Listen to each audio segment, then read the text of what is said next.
నమస్తే, welcome to our channel. నేను సమ్రీన్. ఈరోజు మనతో ప్రముఖ సీనియర్ జర్నలిస్ట్ సిఎస్ రావు గారు ఉన్నారు. వారితో మాట్లాడదాం. సార్ నమస్తే. నమస్తే సమ్రీన్. సార్, ఇండియా కూటమి చీలిపోయే అవకాశాలు కనిపిస్తున్నాయి మనకు. దీని అంటే స్టాలిన్ జగన్ గారితో కలిసి దీన్ని ఆపుతారా, ఏం చేస్తారు సార్? సో ఒకటేంటంటే ఇక్కడ ఇండియా కూటమి అనేది ఒక ప్రధానమైనటువంటి కూటమి. దాంట్లో 29 పార్టీలు భాగస్వామ్యంగా ఉన్నాయి. భాగస్వామ్యంగా ఉన్నటువంటి పార్టీలో ప్రధానమైనటువంటి పార్టీ డిఎంకే పార్టీ. ఆ డిఎంకేకి సారథ్యం వహిస్తున్నటువంటి సారథి ఎవరంటే స్టాలిన్. సో ఇప్పుడు స్టాలిన్ కీలకంగా ఉన్నారు కాబట్టి ఇప్పుడు ఇండియా కూటమిలో వచ్చినటువంటి కుదుపులు ఏదైతే ఉన్నాయో, డిస్టర్బెన్సెస్ ఏవైతే ఉన్నాయో వాటిని సరిచేసేటువంటి ప్రయత్నం సహజంగా స్టాలిన్ చేస్తూ ఉంటారు. ఏంటి అసలు డిస్టర్బెన్సెస్ ఏంటి ఇండియా కూటమిలో అంటే, ఇండియా కూటమిలో ఉన్నటువంటి నితీష్ కుమార్ ఇప్పుడు ఇండియా కూటమిని వదిలిపెట్టి ఎన్డీఏ కూటమికి అంటే నరేంద్ర మోడీ పంచన చేరబోతూ ఉన్నారు. సో ఇండియా కూటమికి కన్వీనర్ కావాలని చెప్పేసి అనుకున్నటువంటి నితీష్ కుమారు ఇప్పుడు ఆయన వెళ్ళిపోతున్నారు. దీంతో ఆ ఇండియా కూటమి చీలిపోతుంది అనేటువంటి ఒక ప్రచారం అయితే జరుగుతుంది. At the same time India కూటమిలో ఉన్నటువంటి మమతా బెనర్జీ టీఎంసీ, తృణమూల్ కాంగ్రెస్ పార్టీ, ఆమె పశ్చిమ బెంగాల్ ముఖ్యమంత్రి, ఆమె కూడా ఇండియా కూటమికి దూరంగా పోటీ చేయాలని చెప్పి అనుకుంటూ ఉన్నారు. సో వీళ్ళిద్దరూ ఈ రెండు పార్టీలు కూడా ఇక్కడ డిఎంకే అటు టీఎంసీ రెండు పార్టీలు కూడా బలమైనటువంటి పార్టీలు ఇండియా కూటమిలో. సో వాళ్ళిద్దరూ దూరం జరిగారని అంటే ఇండియా కూటమి బలహీనపడుతుంది అనేటువంటి సంకేతాలు వచ్చాయి. సో దీంతో మరొక బలమైనటువంటి పార్టీ ఇండియా కూటమిలో ఏంటంటే డిఎంకే. సో డిఎంకే ఉంది కాబట్టి ఈ డిఎంకే పార్టీకి సంబంధించి సారథి ఎవరైతే స్టాలిన్ ఉన్నారో ఆ స్టాలిన్ రాబోయేటువంటి రోజుల్లో నరేంద్ర మోడీని గద్దెదించాలన్నా, ఎన్డీఏ కూటమిని ఓడించాలన్నా డెఫినెట్గా ఇండియా కూటమి అనేది బలంగా ఉండాలి అనేటువంటి ఉద్దేశంతో స్టాలిన్ ఇప్పుడు రెస్పాండ్ అవుతున్నారు. రెస్పాండ్ అయ్యి ఆ పార్టీని ఇండియా కూటమిని నిలపాలి, ఇండియా కూటమిని బలోపేతం చేయాలి అనేటువంటి ఒక ఆలోచన చేస్తున్నటువంటి క్రమంలో దక్షిణ భారతదేశంలో బలమైనటువంటి పార్టీలుగా, ప్రాంతీయ పార్టీలుగా ఉన్నటువంటి వాటిని కలుపుకునేటువంటి ప్రయత్నం హాట్ లైన్లో చేస్తున్నారు, అంటే ఫోన్లో చేస్తూ ఉన్నారు. దాంట్లో భాగంగా జగన్మోహన్ రెడ్డికి ఆయన ఫోన్ చేశారని, జగన్మోహన్ రెడ్డితో మంత్రాలు సాగించారని వినిపిస్తూ ఉంది. అలాగే తెలంగాణ మాజీ సీఎంగా ఉన్నటువంటి కేసీఆర్ వీళ్ళతోటి మాట్లాడారు, ఇండియా కూటమిని బలోపేతం చేయడానికి వీళ్ళ ద్వారా ప్రయత్నాలు మొదలుపెట్టారు అనేది వినిపిస్తుంది. సో స్టాలిన్ ఇదంతా ఎందుకు చేస్తూ ఉన్నారంటే రాబోయేటువంటి రోజుల్లో దక్షిణ భారతదేశంలో ఏదో ఒక రకంగా బీజేపీ పాగా వేయాలి అనేటువంటి ఒక ప్రయత్నం చేస్తుంది. ఇప్పుడు మనం చూస్తే కనుక దక్షిణ భారతదేశంలో తమిళనాడులో కానీ, ఆంధ్రప్రదేశ్లో కానీ, తెలంగాణలో కానీ, కర్ణాటకలో కానీ, కేరళలో కానీ ఎక్కడ ఈ 5 రాష్ట్రాల్లో బీజేపీ లేదు, అధికారంలో లేదు. సో అధికారంలో ఉన్నట్టు కర్ణాటకలో కూడా అధికారాన్ని కోల్పోయింది. ఇప్పుడున్నటువంటి పరిస్థితుల్లో దక్షిణ భారతదేశంలో ఇండియా కూటమికి వీళ్ళని ఎక్కువ సీట్లు సంపాదించి పెట్టాలి, ఎంపీ సీట్లు అనేది స్టాలిన్ యొక్క లక్ష్యం. వీలైతే స్టాలిన్ కూడా ఈ ఇండియా కూటమి తరఫు నుంచి సారథ్యం వహించే అవకాశం ఉంది అనేది కూడా వినిపిస్తుంది. సో ఒకవేళ స్టాలిన్కి కనుక ఆ కీలక బాధ్యతలు ఇండియా కూటమిలో అప్పచెప్తే అప్పుడు రకరకాల ఈక్వేషన్స్ నుంచి అటు క్రిస్టియన్ ఈక్వేషన్ అనుకో, లేదంటే దక్షిణ భారతదేశ ఈక్వేషను, లేదంటే ప్రధానమంత్రి అభ్యర్థిగా స్టాలిన్ అని అంటే కనుక అప్పుడు ఈక్వేషన్స్ మారేటువంటి అవకాశం ఉంది. సో స్టాలిన్కి, కేసీఆర్కి, జగన్మోహన్ రెడ్డికి మంచి సంబంధాలు ఉన్నాయి.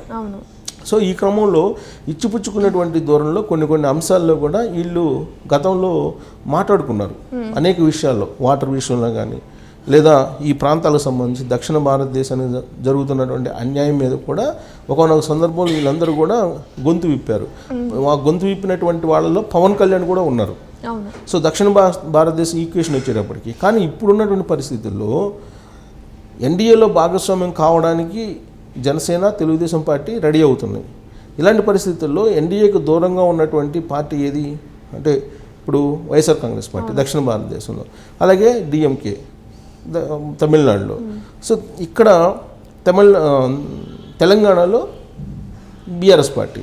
సో ఈ పార్టీలన్నింటినీ కలుపుకొని బలోపేతం చేయాలనేది స్టాలిన్ చేస్తున్నటువంటి ప్రయత్నం. దీంట్లో భాగంగా ఇప్పుడు స్టాలిన్ అలాగే జగన్మోహన్ రెడ్డి మాట్లాడుకున్నారని, ఆ మాట్లాడుకున్నటువంటి క్రమంలో రోజా ఇష్యూ కూడా వచ్చిందని, రోజాకి నగరిలో సీటు ఇప్పించేటువంటి క్రమంలో స్టాలిన్ ఏదో జగన్మోహన్ రెడ్డికి చెప్పారని ఇలాంటివి కూడా వినిపించాయి.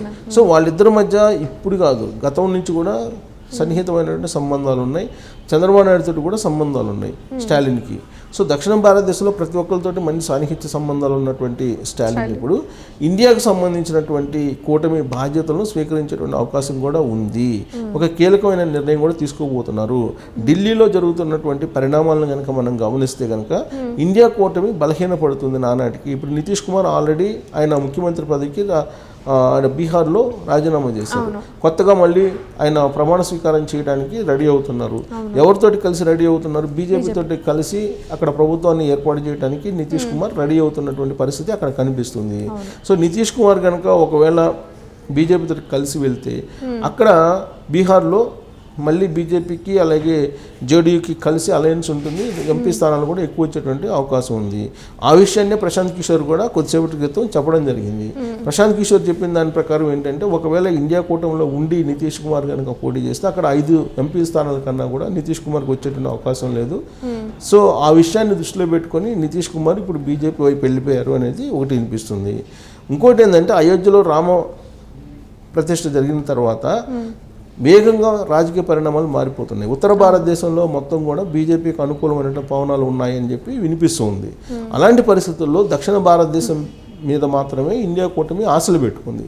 ఈ దక్షిణ భారతదేశంలో కూడా వీక్ అయితే అప్పుడు ఎన్నికల ముందే ఇండియా కూటమి బలహీనపడేటువంటి అవకాశం, బలహీనపడింది అనేటువంటి ఒక ప్రచారం పబ్లిక్లోకి వెళ్ళేటువంటి అవకాశం. అలాంటి పరిస్థితి రాకుండా ఉండేందుకు ఇప్పుడు స్టాలిన్ దానికి రిపేర్ చేసేటువంటి పరిస్థితి చేస్తూ ఉన్నారు. ఆ రిపేర్ చేసేటువంటి పరిస్థితుల్లో భాగంగా ఇప్పుడు జగన్మోహన్ రెడ్డి యొక్క మద్దతును కోరేటువంటి ప్రయత్నాలు చేస్తూ ఉన్నారు. జగన్మోహన్ రెడ్డి ఇప్పుడు ఏంది ఇండియా కూటమికి అలాగే ఎన్డీఏ కూటమికి నేను సమదూరంలో ఉన్నానని చెప్తున్నారు. కానీ రీసెంట్గా మాట్లాడిన సందర్భంగా అంశాల వారీగా నేను మద్దతు ఇస్తున్నాను ఎన్డీఏకి, కాబట్టి రాబోయేటువంటి ఎన్నికల్లో ఏంటి అనే ఇటీవల జరిగినటువంటి ఇండియా టుడే సబ్మిట్లో, ఎడ్యుకేషన్ సబ్మిట్లో ఆయన దాటవేశారు ఆ సమాధానం. అంటే ఆ రోజు ఉన్నటువంటి పరిస్థితులను బట్టి అటు ఇండియా కూటమిలోకి వెళ్తామా లేదంటే ఎన్డీఏ కూటమిలోకి వెళ్తామా అనేది నిర్ణయం తీసుకునే అవకాశం ఉంది జగన్మోహన్ రెడ్డి. అంతేకాదు ఈ మధ్యకాలంలో ఆయన కాంగ్రెస్ పార్టీకి సంబంధించిన ప్రధాన కార్యదర్శి కేసీ వేణుగోపాల్ తోటి కూడా టచ్లో ఉన్నాడు జగన్మోహన్ రెడ్డి అనేది కూడా వినిపిస్తుంది. సో ఈ క్రమంలో మొత్తం రాజకీయ పరిణామాలన్నీ దక్షిణ భారతదేశం నుంచి మార్చేదానికి స్టాలిన్ సిద్ధమవుతూ ఉన్నాడు. దానికి వైఎస్ఆర్ కాంగ్రెస్ పార్టీని కలుపుకొని పోయేటువంటి ప్రయత్నం జగన్మోహన్ రెడ్డి తోటి మాటామంతి కలుపుకొని ఇచ్చిపుచ్చుకున్నటువంటి దూరంలో దక్షిణ భారతదేశంలో ఒక కీ కంటెస్ట్లో అంటే కీ రాజకీయాలను నడిపేందుకు వాళ్ళిద్దరూ సిద్ధమవుతున్నారు అనేది వినిపిస్తుంది. సో ఇప్పుడు జరుగుతున్నటువంటి పరిణామాల్లో ఇండియా కూటమి ఒక భారీ సంక్షోభాన్ని ఎదుర్కొంటుంది. ఈ సంక్షోభం నుంచి బయటపడటానికి స్టాలిన్ అలాగే జగన్ ఇద్దరు కలిసి ఏదో ప్లాన్ చేస్తున్నారు తెర వెనుక అనేది మాత్రం దక్షిణ భారతదేశం వినిపిస్తుంది. దానికి కేసీఆర్ కూడా అండున్నారని కూడా తెలుస్తుంది. సో రాబోయేటువంటి రోజుల్లో మరి వీళ్ళిద్దరు యొక్క హాట్ లైన్ వ్యవహారాన్ని ఎటువైపు మలుపు తిరుగుతాయి అనేది మనం చూడాలి. Okay, thank you.